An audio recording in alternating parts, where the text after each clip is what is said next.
Hello and welcome to Enchantment of Eternity's Top 10 Winners of my Top 10 Films of the Year. This is a patron requested video requested by patron Tyler Cease. I had just done a top 10 winners of my top 10 shows of the year, where I took every year I do a top 10 shows of the year, and I took my number one from each year and made that into a top 10. And Tyler saw that and said, I want you to do the same thing for films. And I said, okay. But because I have been doing top 10 films of the year, but there's several differences with that from my shows. First difference is I actually started this a year early. I started in 2014, not 2015, so it's actually going to be a top 11. Because, there's 11 of them. However, not really, because the other difference is that I missed a couple of years. There's a couple years I didn't do it, specifically 2020, 2021, and 2023. And there's several reasons for that. Main reason I was just not into movies as much anymore. Like in 2014 when I first started this, I was really, really into movies. I would go out and see tons of movies. I used to do a lot more videos on movies on my channel. But since then, I kind of slowly started getting away from that and focusing more on Star Trek. And I don't really have the time to see as many movies anymore. And frankly, there's not that many I'm really into, and I just don't follow movies as closely. Like, I used to watch all these YouTube channels about movies and see all these reviews and follow them very closely, and I'm not really into that anymore, so I kind of just dropped out of the scene. But the other reason is, 2020 and 2021 specifically, you might notice what those years have in common in regards to movies is that there was a pandemic going on, and so there weren't really any movies or that many being made, and a lot of the ones that were made were being delayed and pushed back until they could be released in the theater. Now 2021 they started slowly kind of releasing them every once in a while, and you had some go directly to streaming. But a lot of them were held back for 2022. So that's one of the reasons. So there weren't that many movies, and I wasn't seeing that many of them. And but with all 3 years, 2020, 2021, and 2023, I hadn't seen that many movies that year, and more specifically, I hadn't seen that many that I liked, so I just didn't do top 10 movies. And so I had an option. I could make it a top 8 and just leave those 3 years out, but I decided to go with the other option, which is to just name my favorite movies of the year, of those years that I didn't do a top 10 for. And so that's the option I opted for. So it is going to be a top 11. So let me go through the movies will be included on this list for each year.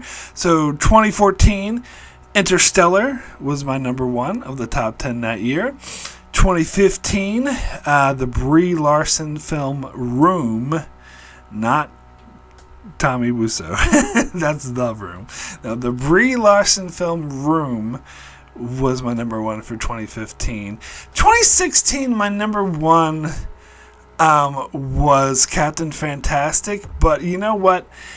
In the other video, I said I wouldn't do this, but I'm going to do this. I'm going to do a mulligan and make my number two, which was Arrival, my number one. Because since that time, like, I think last year I renewed for the 10th anniversary of my channel, I redid my top 50 favorite movies of all time, and Arrival was in my top 20. Captain Fantastic didn't even make my top 50. I think it was, maybe it did. It was maybe just right outside of it, or maybe just at the top of it. But yeah, no, I liked, and I watched Arrival again last year, and I was like, yeah, this is a masterpiece. I love it a lot more than I did when it first came out. So I don't care what I did originally in 2016. It would be a crime if Captain Fantastic were on this list and not Arrival, because Arrival is one of my favorite movies. So I am taking a mulligan with that one. In 2017, number one of that year was War of the Planet of the Apes. Now, referencing that top 50 again, there's two movies that came out 2017 that were actually higher on my top 50 than War of the Planet of the Apes, which I don't even, again, I'm not sure if War of the Planet of the Apes made it. If it did, it was on the outskirts. There was, but the two movies that were higher were Thor Ragnarok and Spider-Man Homecoming. But, thing is, I am sticking with War of the Planet of the Apes regardless. In this case, because Arrival, that was too much of a crime. Like, there's no way I could leave it off the list. But with Thor Ragnarok, War of the Planet of the Apes is kind of, whatever. So I'll just go with what I went with originally, which was War of the Planet of the Apes. 2018 was Black Mirror Bandersnatch. Now, this is now, there are streaming. I made it clear, if it's straight to streaming, that still counts. It's a movie. It's not a TV show. It's a movie, so I couldn't include it in my show's countdown. So, and there's several others on this list that are straight to streaming as well, and they're considered movies. But with this one, it's a interactive sort of choose your own adventure. So I know some people were a bit iffy as or maybe it's even considering an episode of Black Mirror. But if you look on Netflix, it's not in with the Black Mirror. It's not listed as an episode. You have to go to the movie section. It's listed as its own separate movie. So I'm considering it a movie. I was kind of tempted again to mulligan this and make it my number 2, which is A Quiet Place, which is also one of my favorite movies of all time. In fact, that was, I believe, in my top 25 in the movies of all time, whereas I didn't include Bandersnatch in that, but I'm including in this. So now I decided I'll keep Bandersnatch because I do love that. So then 2019 is Avengers Endgame. 2020, one of those years where I didn't do it, I decided to include the film Palm Springs.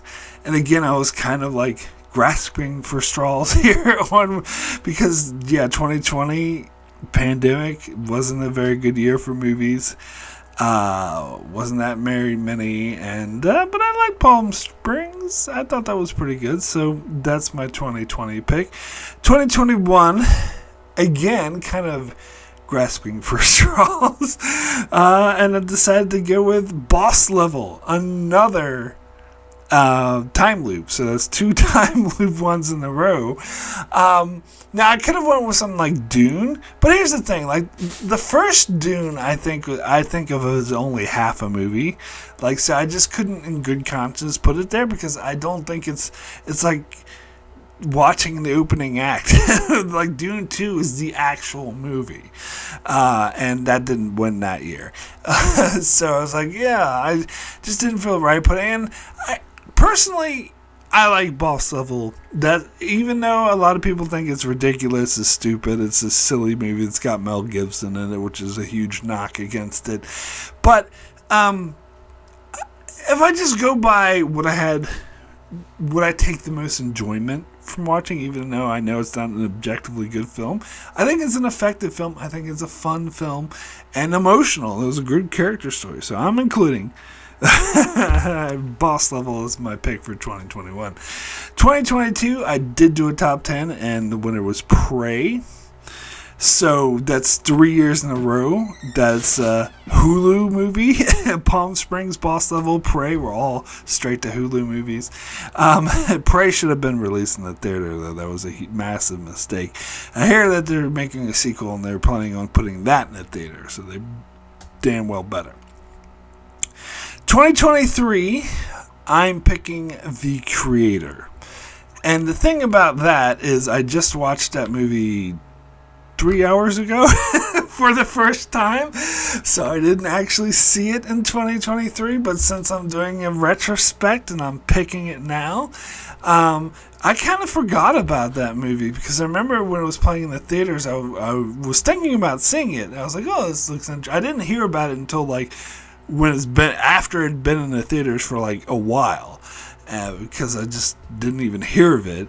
And when I heard of it, I was like, oh, that seems really interesting. Maybe I'll go see it. I just never got around to it, didn't have the time, and then I totally forgot about it until today when I was trying to remind myself of what movies came out in 2023, and I was looking it up, and I was like, oh, yeah, The Creator. I never saw that. So I just went. It was on Amazon Prime, so I just went there, watched it, and I was like, no, that is a really fucking good movie, so I'm picking that. I was going to go with Guardians of the Galaxy Volume 3, but I think this one's better, personally. So, that's my pick. And then 2024, again, I did actually do a top 10 of sorts. So that's Furiosa was my winner for that year. So those are the movies that I shall be ranking. So let's go ahead and just jump into it. Top 11, really.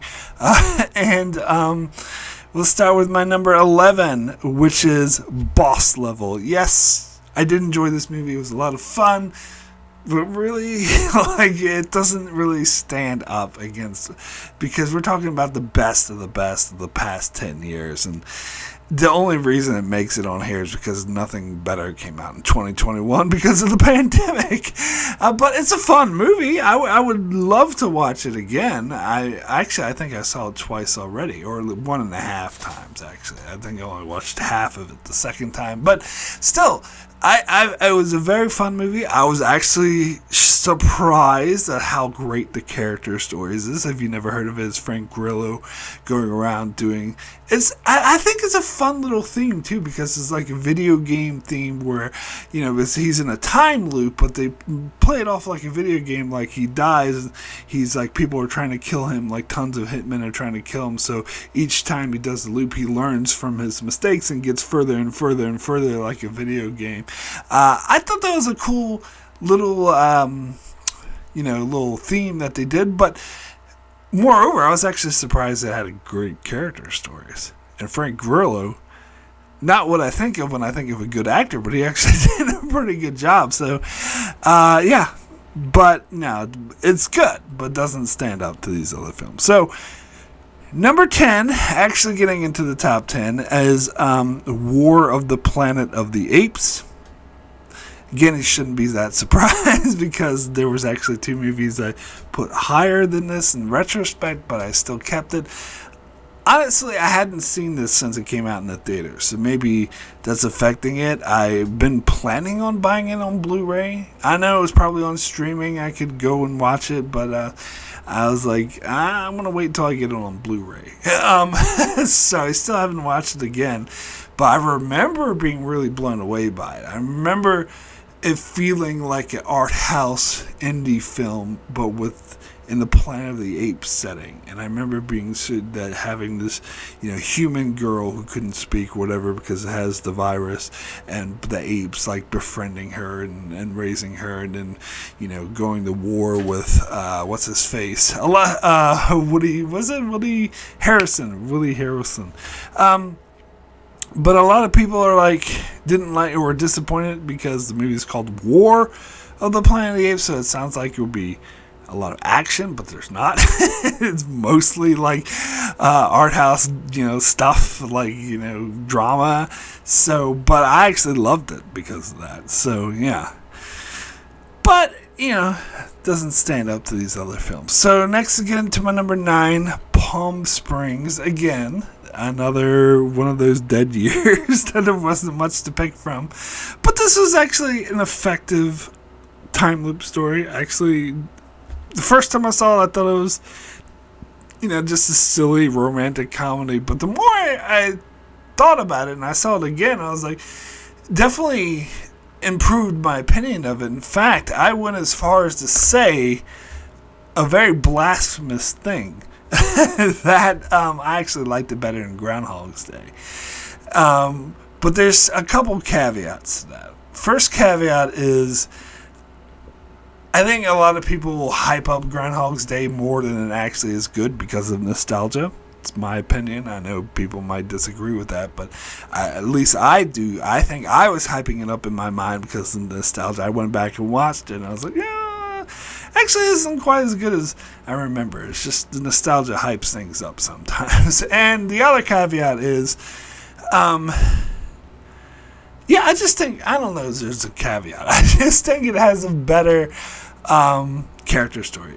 The main thing for me is the romance. The romance in Groundhog's Day, when I went back and watched it, didn't work for me. It just seemed like someone who didn't really have any chemistry, and Bill Murray was just obsessed with her, and it seemed a bit of creepy. Whereas here, the chemistry was real, and it made more sense. And also the interesting thing is, when I was learning about the original plot for Groundhog's Day and what they were originally planning on doing, it seems like this movie. So I wonder if they heard about the original plot and I was like, hey, why don't we actually do that? It's something that's a bit more dark and more of a black comedy, and the guy had been in a time loop for like 50 years or something. Yeah, and also, bringing in his love interest into the time loop. That was it was the original idea of Groundhog Day that they didn't do, but they did this in here. And so, yeah, I thought it was an effectively good movie. So, next we get into my number 8, which is Furiosa. And now we're getting up to the really good stuff, which again, 8 seems low for it, how much I like it, but again, this is the best, my favorite of each year. So yeah, but this is, I think you get a jump from those first. Those other 3 were like, oh, there's nothing better that year, whereas here's when you get into the really good stuff. Yeah, Furiosa, I liked it better than Fury Road. That's another blasphemous statement, I'm sure. I think it's severely underrated. To me, it was a much better character story. It was much better at world building. It was very dark, and freaking Chris Hemsworth fucking is amazing. He's absolutely amazing in this film. He blows it away, and Anya Taylor-Joy does an amazing job as well. It's just a journey. So I love this film. Anyway, so next we'll get into number 7, The Creator. Now, I kind of have recency bias with this film because I just finished watching it an hour ago. But I loved it. I thought it was really good. Apparently, the reception on this film was lukewarm. And I think that's underrated. I think it deserves more. Some people were pointing out some of the plot holes in the film, and I agree with those plot holes. They just don't really bother me as much because the emotional impacts of me is what I look for when I watch a film. The emotional impact, the character stories. And for me, those are so strong that I'm willing to overlook a few plot contrivances here and there. And I don't think, to be fair, I don't think those contrivances are that severe in the first place, personally, not for me. It reminded me of films like what's that one, Starman, kind of, sort of, which is one of my favorite films of all time. Also, people make comparison to District 9. And yeah, I gotta be honest, like, I've seen District 9 fairly recently, and don't get me wrong, that's a powerful film, love it. I think this one's better. Personally. I think it was an amazing character story, amazing acting. I won't lie, I was completely in tears by the end of the film, which, not to give away too much about the ending, but it does evoke the ending of another certain favorite Star Trek film. But no, it was powerful. It was effective. Absolutely loved it. So, in fact, I loved it. I was debating back and forth whether that this should be 6 or 7. I wanted to be 6, maybe 5. Like, again, a lot of these were like shuffling around. I had to, like, just from the, make a splitting hairs decision that I couldn't change my mind about in a couple days.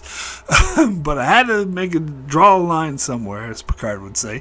And so it landed at number 7, but it could have very easily been number 6, possibly 5. And so we'll get to my actual number 6, which again is back and forth. It was practically a tie with the creator, but that is Prey. Another amazing film. I think, again, I'm making a lot of controversial statements here, or unpopular opinions, but Prey is my favorite Predator film. Yes, I think it's better than the Arnie film. I think the Arnie film is overrated.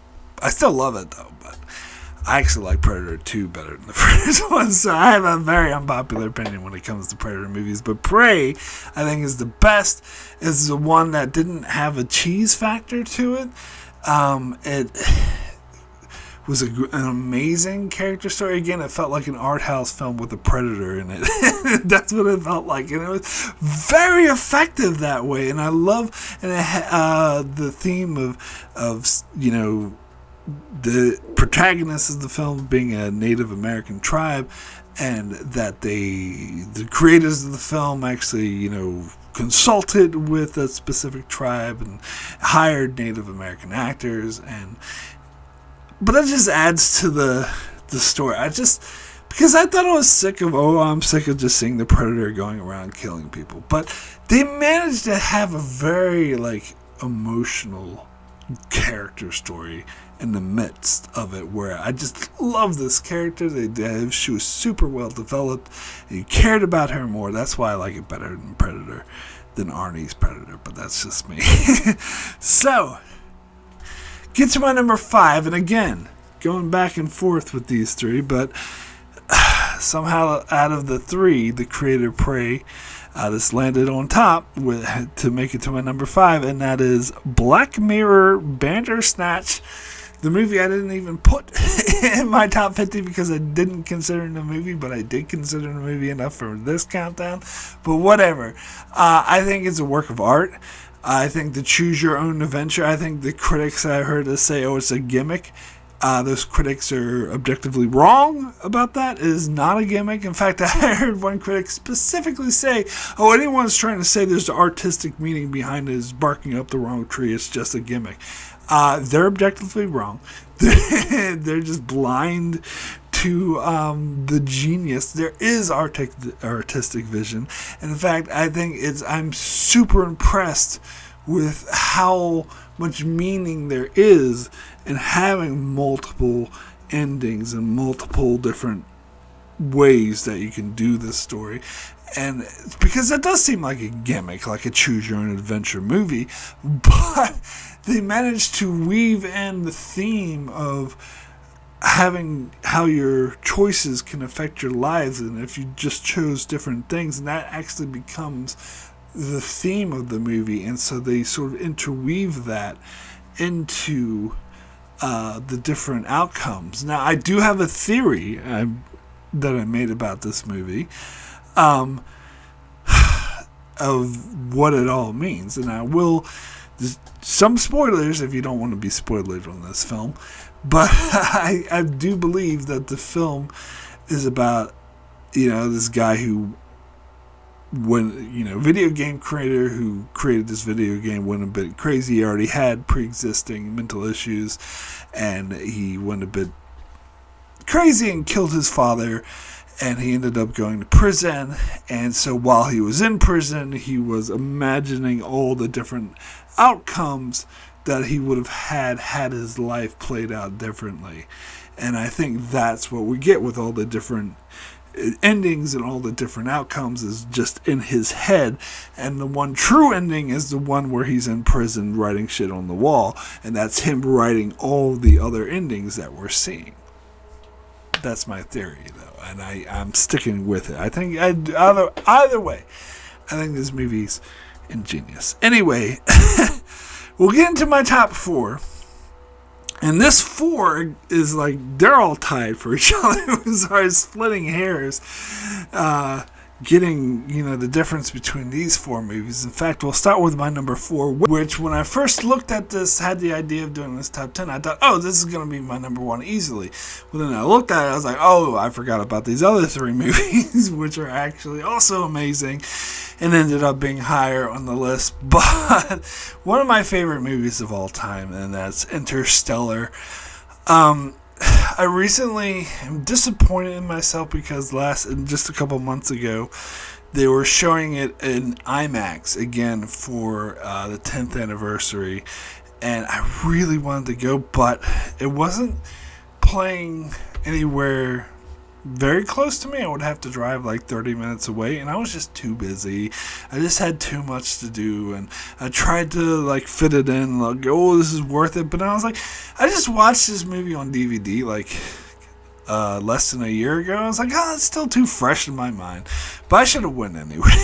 I should have stopped making excuses and went, because this movie is an experience. I mean, I get the main reason why the other 3 films ended up beating it out is because I wasn't the biggest fan of the ending, and I think that the beginning does drag just a little bit, but it has, once it gets going, is like one of the best like space opera science fictions like ever made, and it has particular scenes which are completely amazing. And I think the overall theme, the overall love story by love I mean the father's love for his daughter, was very powerful and done very well. And yeah, there's a couple scenes in there, like the one with they think it's mountains, but it's actually waves, and the other one where they're trying to dock with the station and spinning. Like, those are amazing. Those are like 2 of the best scenes ever put to film ever. Those scenes are like give me goosebumps every single time I watch it, and the music that comes with it is so fucking good. So yeah, it's an amazing film. Can't believe it's only at number 4. So we'll get to the 3 that managed to beat it out. Starting with my number 3, which is Avengers Endgame, which is the crowning achievement of the Marvel Cinematic Movie universe. I've heard the wrong opinion that this movie wasn't all that great, and that's a wrong opinion.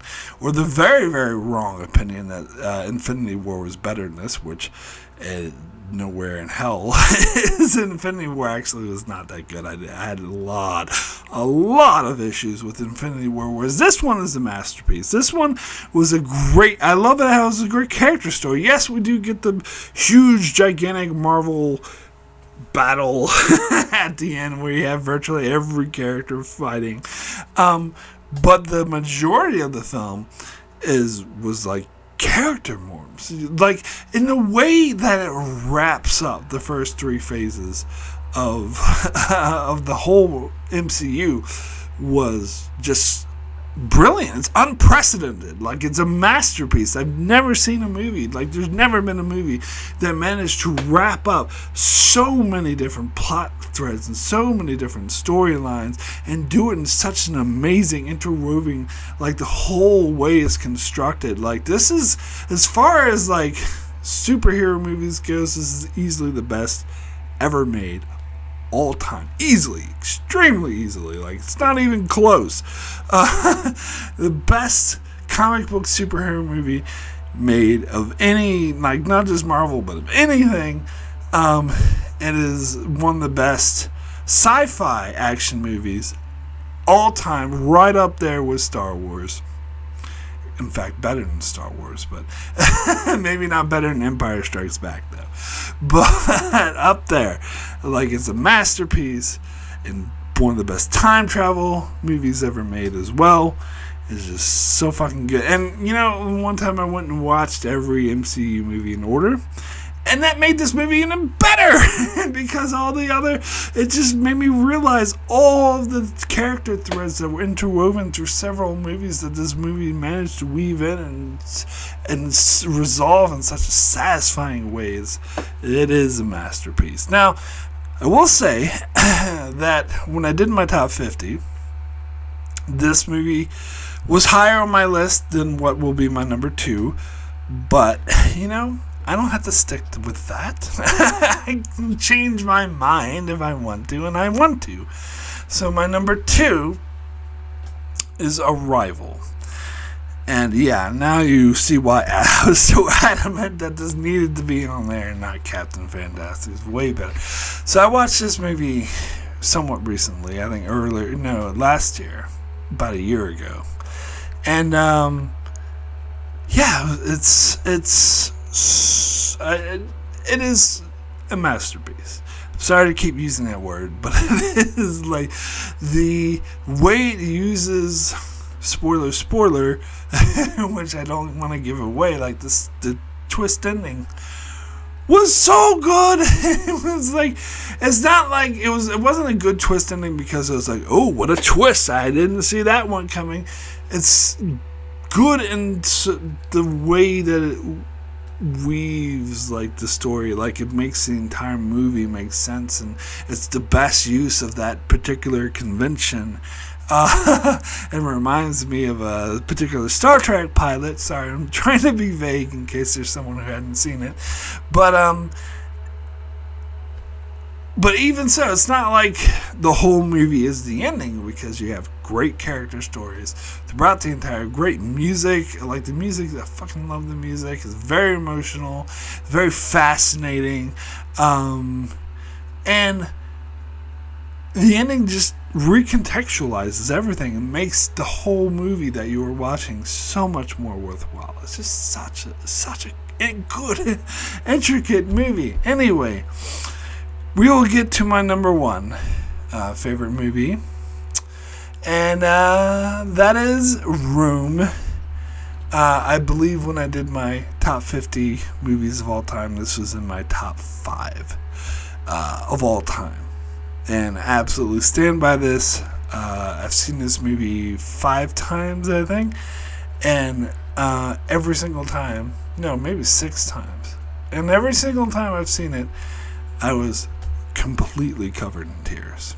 Not just at the ending, but throughout the whole movie. All 6 times. In fact, I remember seeing this with my friend for the second time in the movie theater. And I just kept crying. She's like, give me shit about it. Crying so much. I was like, it seems like it should be a depressing film because it touches some very dark and disturbing subject matter, but it does it in a way that, yes, it's disturbing, and the character is definitely, their life is shattered because of what they experience, but it does it in a way that kind of focuses on the positive, which is a weird thing to say, but it focuses on how so a teenager girl was abducted by a psychopathic man and held captive for several years, 8 years or something like that, and repeatedly sexually assaulted her, and to the point where she got pregnant and gave birth to a child and raised that child in captivity. And it was such an interesting look at how the child thought the entire world was just this one room, and the sort of awe and wonderment of what it was like to actually go out into the real world and see the real world, and you sort of experience this through the child's eye, and you see him not seeing the trauma that his mother went through and not really fully understanding it. And the film does such a great job of connecting that motherly love and the mother and son connection and the strong bond that they have. Is a really inspiring film, and again, that is a really impressive feat, considering again the dark and disturbing subject matter that manages to be inspired and really explore a love a mother and son can have. So yeah, it brings me to absolute tears every single time. I think it is an achievement in cinematic history. So that is my number 1, Room. And Brie Larson's freaking amazing. That's why I give her a lot of credit leeway for anything else she does, because she's so fucking good in this movie. Anyway, that is it for my top 10 movies of my top 10 or top 11 whatever of my winners of my top 10 movies of the year. Thanks so much for watching. As I said, I'm not really doing that many videos on movies anymore, but I might do a movies of the year for 2025. We'll see. But still covering a lot of shows, particularly Star Trek. If you're into Star Trek, I do covering every episode of Star Trek at the moment, and I have tons of other videos on all sorts of shows and movies and shit on my channel that you can check out if you want, so be sure to check me out for that. Thanks so much for watching, and we'll see you next time.